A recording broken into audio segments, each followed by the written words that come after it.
सो hey guys, तो आज हम एक्सप्लेन करने वाले हैं टोक्यो रिवेंजर्स का चैप्टर 272। तो लास्ट चैप्टर में हमने देखा था कि शिनिचिरो सुसाइड करने के लिए ब्रिज से छलांग लगा देता है, पर तभी उसी वक्त वो पास्ट में टाइम लीप कर लेता है। और इस चैप्टर की स्टार्टिंग में हम सबसे पहले देखते हैं कि माइकी शिनिचिरो के सामने होता है। वो अपने प्लेन के साथ खेल रहा होता है और वो शिनिचिरो को कहता है कि हट जाओ मेरे रास्ते से, हट जाओ हट जाओ। और माइकी को अपने सामने देख शिनिचिरो तो पूरी तरह से कंफ्यूज हो जाता है और शिनिचिरो बस इतना ही कहता है, मांजिरो। और माइकी के इतने बार कहने के बाद भी कि सामने से हट जाओ, शिनिचिरो नहीं माना और माइकी की लात सीधा शिनिचिरो के मुंह पे लगी। और माइकी की लात खाने के बाद शिनिचिरो सीधा नीचे गिर जाता है, पर तब भी शिनिचिरो को होश नहीं आया होता है और शिनिचिरो तब भी बस यही सोच रहा होता है कि मैं पक्का एक सपना देख रहा हूँ, पर मुझे तो उस नदी में कूदने के बाद मर जाना चाहिए था। और उसी वक्त ताकेयोमी वहां पर आ जाता है और वो पूछता है कि क्या वहां पर सब ठीक है। और शिनिचिरो को नीचे पड़ा देख वो माइकी को डांटते हुए कहता है कि तुम उसके ऊपर कैसे कूद गए, हे शिनिचिरो उठ जाओ।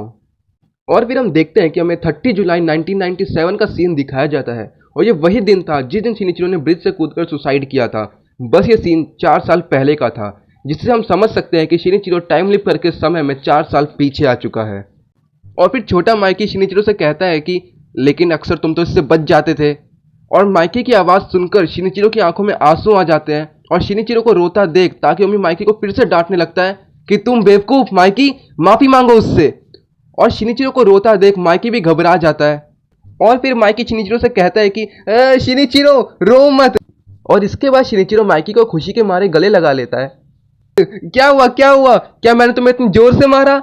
और यहाँ पे सबको लग रहा होता है कि शिनिचिरो माइकी की लात खाने के बाद रो रहा है, लेकिन असली रीजन तो हम जानते हैं कि शिनिचिरो माइकी को जिंदा देखकर खुशी के मारे रो रहा है। और सभी लोगों को लग रहा होता है कि शिनिचिरो काफी अजीब बर्ताव कर रहा है, पर उसके बाद शिनिचिरो रोते रोते माइकी से कहता है कि तो आखिरकार ये सपना नहीं है मांजिरो। क्या तुम बाइक राइड करना चाहते हो? ये कोई सपना नहीं है। मैं फिर से उसी दिन में जी रहा हूँ जिस दिन मैंने सुसाइड किया था।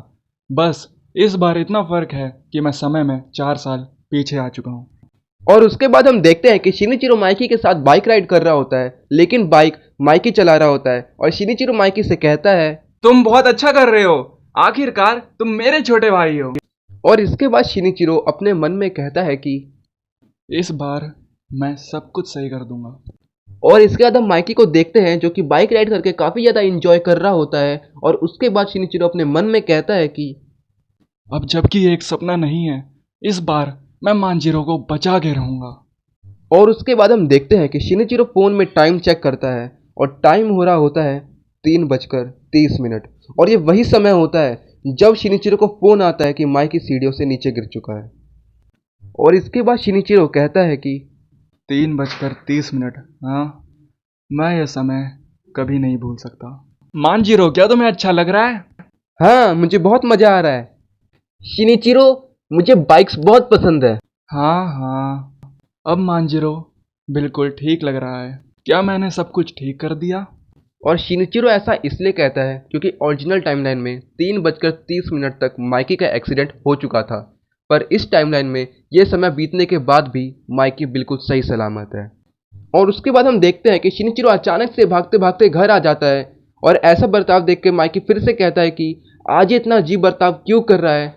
और उसके बाद घर आके शिनिचिरो सोचता है कि ग्रैंडपा और एम्मा, मुझे पता है कि वो भी बिल्कुल ठीक होंगे। और शिनिचिरो ऐसा इसलिए कहता है क्योंकि माइकी के एक्सीडेंट के बाद एम्मा भी घर छोड़ के चली गई थी और ग्रैंडपा की भी डेथ हो गई थी।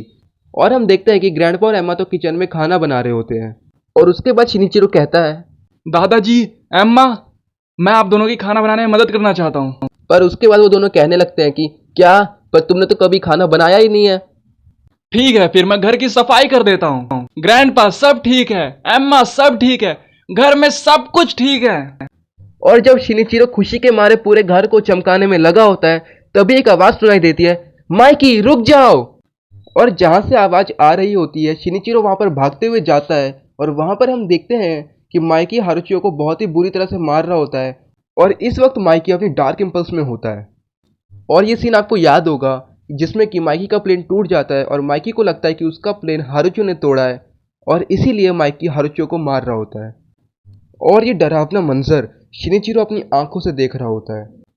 और इसके बाद हम देखते हैं कि शिनिचिरो माइकी के पास आता है और वो माइकी से पूछता है कि मांजिरो, तुमने ऐसा क्यों किया?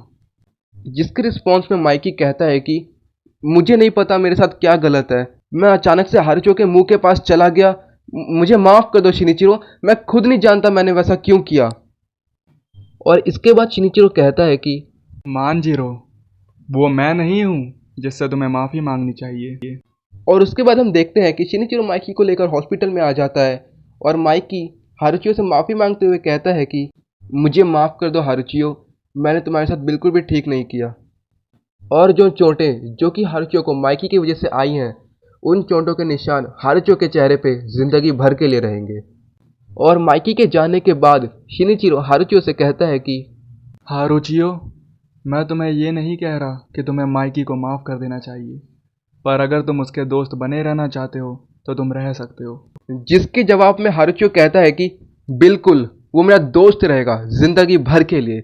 जिसके बाद शिनिचिरो और हारुचियो हैंडशेक करते हैं और हैंडशेक के ठीक बाद एक बहुत ही जोर की बिजली चमकती है, जिसके बाद कि शिनिचिरो प्रेजेंट में आ जाता है।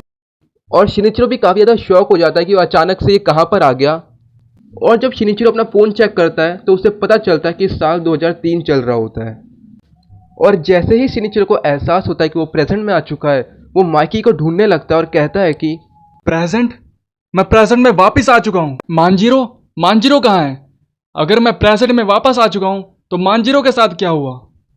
और तभी हम देखते हैं कि पीछे से एक आवाज़ आती है, हे शिनिचिरो। और हम देखते हैं कि वहाँ पर माइकी खड़ा होता है और माइकी कह रहा होता है कि मेरी फटफटिया फिर से ख़राब हो गई है, क्या तुम इसे ठीक कर सकते हो? और माइकी को जिंदा देख शिनिचिरो की आंखों में फिर से आंसू आ जाते हैं। और चैप्टर को एंड करने से पहले मैं आप लोगों के साथ एक बात शेयर करना चाहता हूँ।